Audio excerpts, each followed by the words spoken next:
Assalamualaikum warahmatullahi wabarakatuh. Kali ini saya akan membahas terkait soal UTBK untuk subtes pengetahuan dan pemahaman umum. Nah, langsung saja ya kita mulai untuk yang nomor 1. Berdasarkan isi bacaan di atas, pernyataan berikut yang benar adalah, kita lihat yang A. Mata uang Asia turut menguat seiring naiknya minat investor.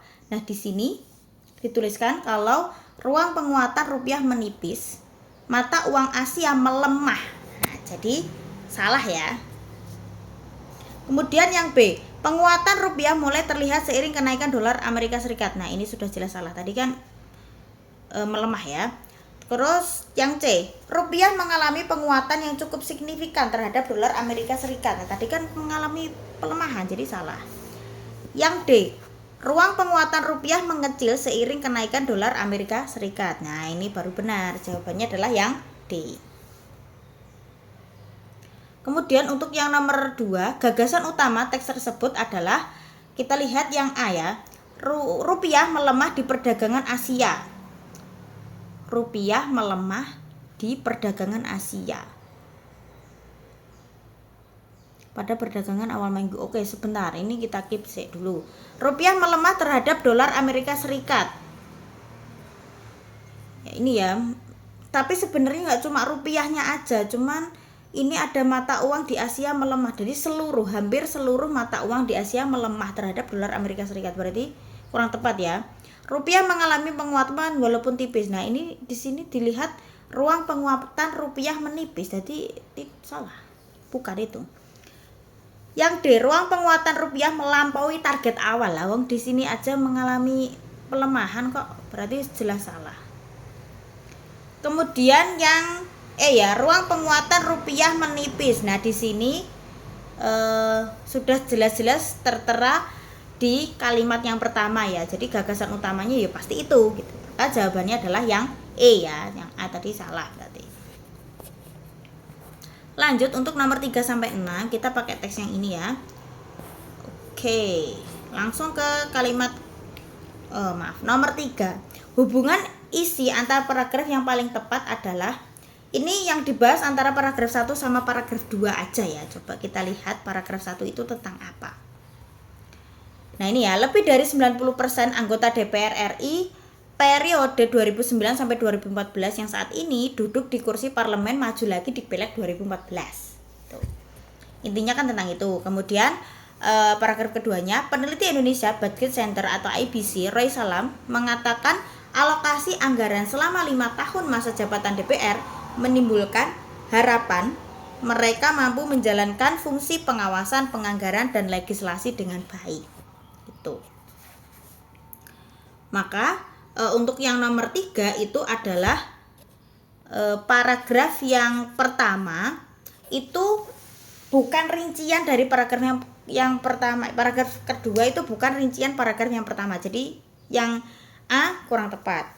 Paragraf kedua juga bukan merupakan solusi dari paragraf 1 karena itu bukan masalah ya, tapi kayak lebih ke dijelaskan kalau 90% anggota DPR RI yang maju di saat ini itu maju lagi di Pileg 2014. Nah, padahal kinerja mereka itu tidak layak untuk dipilih kembali, itu dipilih oleh rakyat kayak gitu. Nah, padahal di paragraf yang kedua itu dibilang kalau alokasi anggaran selama 5 tahun masa jabatan DPR itu menimbulkan harapan. Maksudnya kayak diharapkan supaya si DPR itu tuh bisa menjalankan tugasnya dengan baik, tapi nyatanya itu enggak ya, bahkan 90% itu kayak enggak layak untuk dipilih kembali gitu. Maka paragraf kedua itu merupakan pembanding yang ada di paragraf yang pertama gitu. Jadi jawabannya adalah yang D. Kita lihat yang nomor 4. Pernyataan manakah yang paling sesuai dengan tabel di atas? Oke, di sini ada tabel ya, ini tabel. Ya, di sini tabelnya. Nah, kita lihat yang A ya. Kinerja DPR paling bergairah terjadi pada tahun 2011 dan 2010. 2011 dan 2010. Ini 11,4% sama 19,2%. 3%. Tapi kan sebenarnya masih ada yang lebih tinggi lagi, yaitu 15,6. Nah, harusnya itu 2011 dan 2012 ya, harusnya ya ini 15,6. Itu kan lebih besar kan. Jadi yang A kurang tepat. Yang B, kinerja DPR cenderung rendah di tahun 2009 dan 14. Oke, 2009 itu 11, 2014 itu adalah 8,3. Tapi ada yang lebih rendah lagi dari 2009, yaitu 2013 itu 10%. Jadi kurang tepat juga. Yang C, kinerja DPR cenderung jauh dari target setiap tahunnya. Nah, ini kita lihat ya. RUU-nya selesai itu cuma 8, padahal adanya 70 targetnya. Nah, ini kan jauh ya. Nah, presentasinya adalah 11,4. Yang selanjutnya cuma 19, selanjutnya cuma 15, selanjutnya cuma 10, dan selanjutnya cuma 8,3. Nah, artinya itu kan jauh kan dari target. Kan harusnya 100%. Nah, tapi kan nyatanya cuma nggak ada 20% gitu. Maka benar ya ketika dikatakan kalau kinerja DPR cenderung jauh dari target setiap tahunnya gitu. Jadi jawabannya adalah yang C.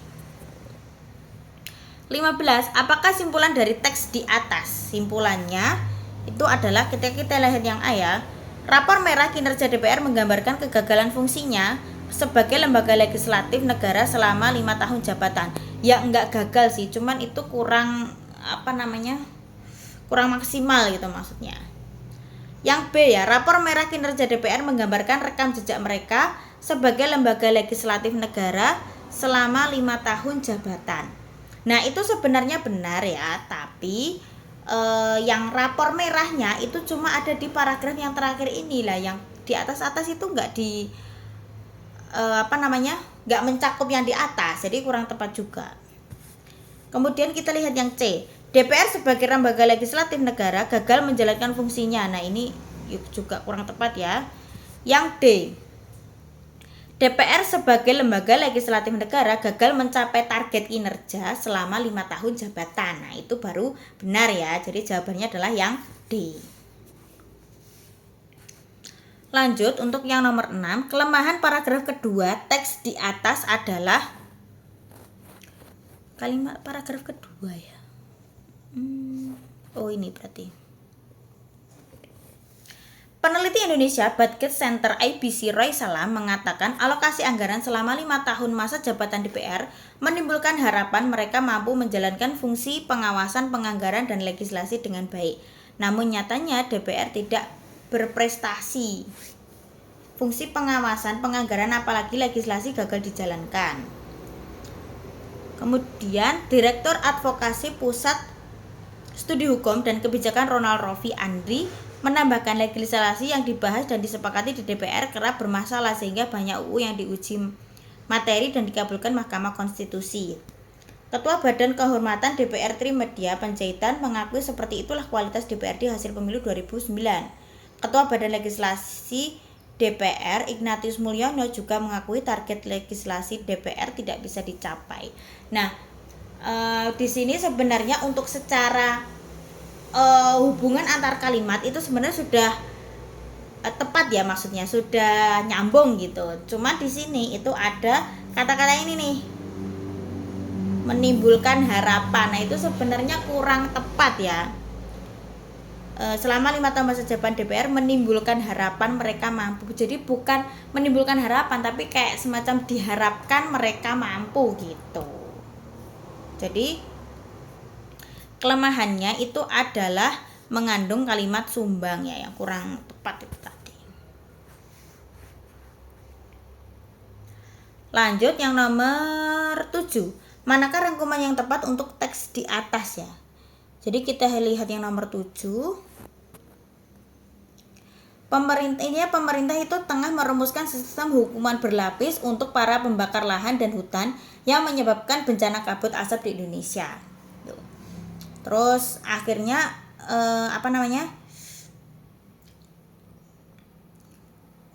Presiden Susilo Bambang Yudhoyono itu menyebut pelaku pembakaran hutan telah melakukan kejahatan kemanusiaan. Nah, terus menurut Kepala Negara, sebagian besar kasus kebakaran hutan di Riau terjadi karena sengaja dibakar, dan akhirnya Presiden itu tidak mau segan-segan lagi untuk mengancam dan menindak tegas orang yang melanggarnya, siapapun orangnya gitu. Maka rangkuman yang tepat itu adalah yang A kita lihat ya. Pemerintah tengah merumuskan sistem hukuman berlapis untuk para pembakar lahan dan hutan yang menyebabkan bencana kabut asap di Indonesia. Kabut asap pembakaran inilah kejahatan kemanusiaan, masyarakat sangat terganggu dalam menjalankan aktivitas sehari-hari. Nah, di sini tidak ada mana ini? Masyarakat tidak ada ya. Jadi yang A kurang tepat. Yang B itu hampir sama ya. Itu juga kurang tepat. Ada ini masyarakat, itu di situ tidak ada kata-kata masyarakat. Yang C, pemerintah tengah merumuskan sistem hubungan berlapis untuk para pembakar lahan dan hutan yang menyebabkan bencana kabut asap di Indonesia. Oke.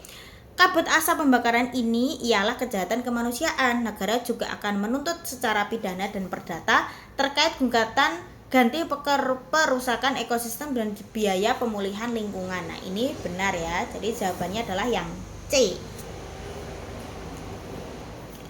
Nomor 8, kalimat yang tidak efektif ditemukan pada, kayak kita lihat yang kalimat 1 sama 13. Pemerintah tengah merumuskan sistem hukuman berlapis untuk para pembakar. Nah, ini sudah efektif ya. 13. Saat ini sudah 63 orang ditetapkan sebagai tersangka dan 1 tersangka korporasi yaitu PT Nasional Sagu Prima. Ini juga sudah efektif ya. Nomor 2. Presiden Susilo Bambang Yudhoyono menyebut pelaku pembakaran hutan telah melakukan kejahatan kemanusiaan. Ya nggak apa-apa sih, udah efektif. Nomor 7. Tidak ada yang setengah hati. Pihak-pihak yang melakukan pelanggaran harus diberi sanksi yang tegas. Oke. Sudah efektif. Nomor 3. Kabut asap pembakaran ini ialah kejahatan kemanusiaan. Sudah efektif. Mungkin yang 8 juga sudah efektif ya. Kita lihat yang nomor 4. Orang sesak tidak bisa sekolah dan tidak bisa beraktivitas selama berminggu-minggu lamanya. Oke, ini juga sudah efektif. Yang 6 juga kemungkinan juga sudah efektif ya. Kita lihat yang nomor 8. Nomor 8 lagi. Yang E ya, itu kalimat ke-9. Deputi Kepala Unit Presiden Bidang Pengawasan dan Pengendalian Pembangunan UKP 4 Bidang Penegakan Hukum, Mas Ahmad Santosa menegaskan nantinya perusahaan yang membakar akan dijerat pasal berlapis dari berbagai undang-undang terkait seperti UU Perkebunan atau bahkan UU nomor 32 tahun 2009 tentang perlindungan dan pengelolaan lingkungan hidup. Nah, itu kurang tepat ya. Jadi maksudnya kurang efektif karena itu terlalu panjang ya. Deputi Kepala Unit Kerja Presiden Bidang Pengawasan dan Pengendalian Pembangunan, Bidang Penegakan Hukum. Nah, itu sebenarnya nggak perlu disebutkan seperti itu, kayak langsung aja sih. Itu yang dibahas itu siapa sih gitu kan? Mas Ahmad Santosa, ya udah itu. Atau salah satu aja gitu ya. Jadi Deputi Kepala UKP 4 itu menegaskan nantinya. Nah, itu nggak apa-apa gitu aja ya. Kemudian yang nomor 10, Mas Ahmad berpendapat pengenaan tindak pidana korupsi ini penting agar pimpinan perusahaan lebih ekstra hati-hati. Jadi cukup lebih hati-hati gitu aja juga nggak apa-apa ya. Jadi yang kurang efektif adalah yang E. Nomor 9, penulis teks di atas berpihak pada di sini tuh kan tentang pasal yang berlapis tadi toh. Nah, pasal yang berlapis itu adalah yang bikin siapa? Pemerintah kan. Dan pemerintah itu dia di penulisnya itu mengatakan kalau pemerintah tidak akan segan-segan nih menindak pelaku yang sudah membakar hutan gitu kan. Nah, jadi pihaknya itu kepada pemerintah. Nomor 10. Pernyataan berikut yang sesuai dengan paragraf tersebut adalah yang A. Pemerintah sudah merumuskan hukuman berlapis bagi pelaku pembakaran hutan. Oke, nomor 10. Apakah sudah dirumuskan? Tengah merumuskan ya. Jadi ini nyerempet. Salah. Pelaku pembakaran dihukum dengan pasal berlapis. Nah, ini belum. Ini kan baru diancam. Kemudian yang C, pasal berlapis tengah dirumuskan untuk menjerat pelaku pembakaran hutan. Nah, ini benar. Jawabannya yang C ya. Nomor 11. Kalimat utama paragraf tersebut adalah ini ya.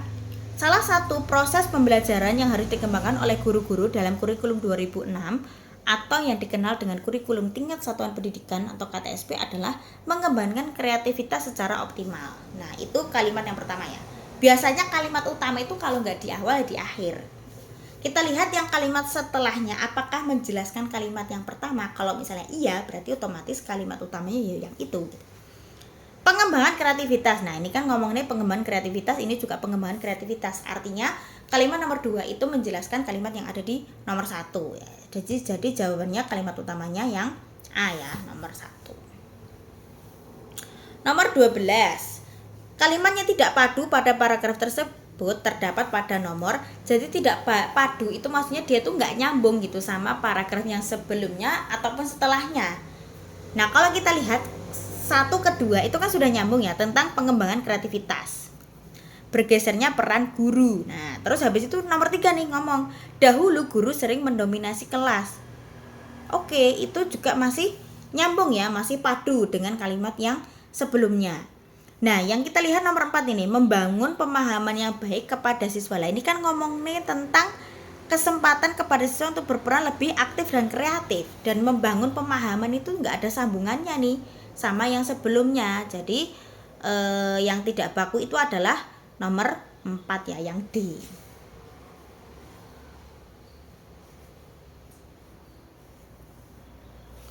Lanjut nomor 13. Di Jakarta misalnya, mereka yang tidak mengenakan masker di tempat umum akan dikenakan denda sebesar 200.000. Misalnya, nah misalnya itu kan kayak semacam pengandaian ya, misal nih gitu kan, pengandaian. Jadi konjungsinya adalah hubungan pengandaian. Jadi jawabannya adalah yang B. 14. Pemimpin tersebut sangat kikir dan sangat kuasa. Nah, arti tersebut merupakan peribahasa dari dangkal telah keseberangan dalam tengah. Nah, ini kurang tepat. Ini juga kurang tepat. Diam 1000 bahasa apalagi ini enggak. Di mana bumi dipijak, di sana langit dijunjung. Nah, itu kan kaitannya sama peraturan ya. Jadi salah. Yang E, dibakar tak hangus, direndam tak basah. Jadi sangat sekti ya, sekti dan kuasa gitu kan. Nah, maka peribahasa yang tepat itu adalah yang E.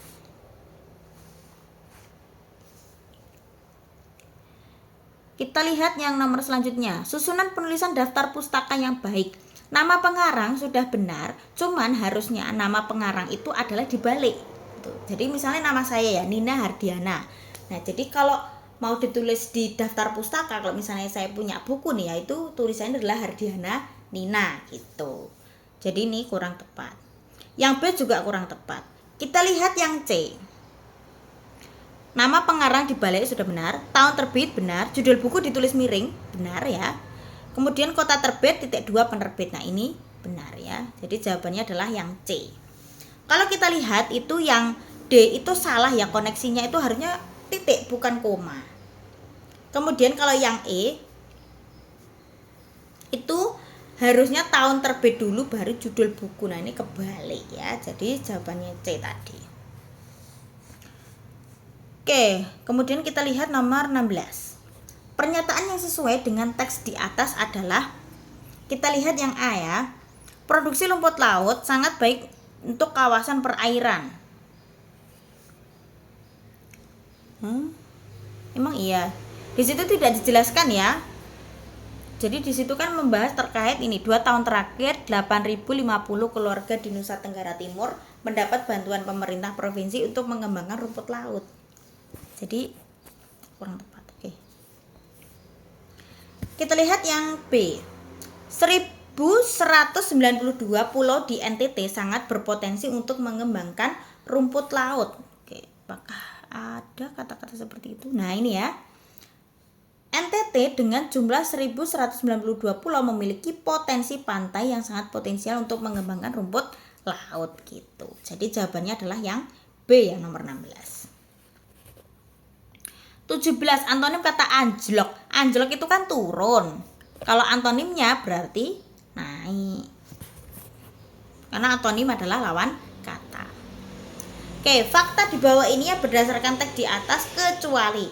Yang namanya fakta itu artinya dia tidak Ya memang bukan opini, tapi maksudnya fakta itu tidak mengandung kata-kata yang ambigu gitu ya, tidak ada kayak akan, terus kemungkinan, kayak misalnya, ataupun apa ya, intinya kata-kata yang mengandung ambiguitas lah. Nah itu tidak termasuk fakta. Nah kita lihat yang A ya, nomor 18 itu Pemprov membantu 8.050 keluarga. Nah ini kan 8.000, di sini kan harusnya 8.000, nah di sini malah 4.000 nih, jadi salah.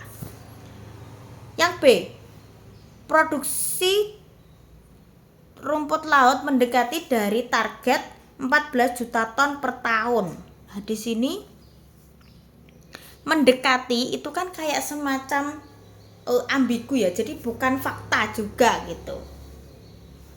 Maka jawabannya adalah yang B ya, karena di sini juga gini nih ngomongnya, jauh dari target ya, jauh dari target. Tuh, jadi jawabannya yang B. 19.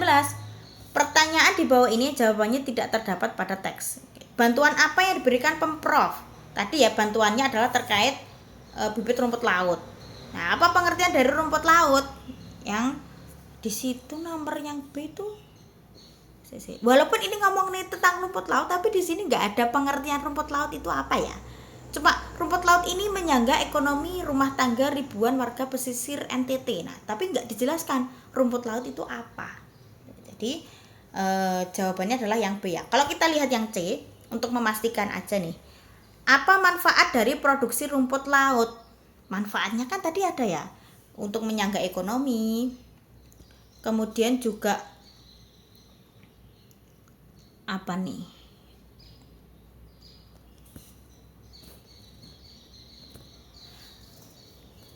Oh iya, di sini manfaatnya itu rumput laut ini menyangga ekonomi rumah tangga ribuan warga pesisir. Artinya kalau misalnya sudah menyangga ekonomi rumah tangga itu berarti kan dia pasti mempunyai banyak manfaat ya. Jadi ini ada. Yang D, kabupaten mana yang diberikan? Nah tadi ada ya, kabupaten mana saja. Ini sudah ada semuanya. Kemudian berapa jumlah petani ya? Tadi juga ada ya, 50.000 petani. Oke. Jawabannya B ya.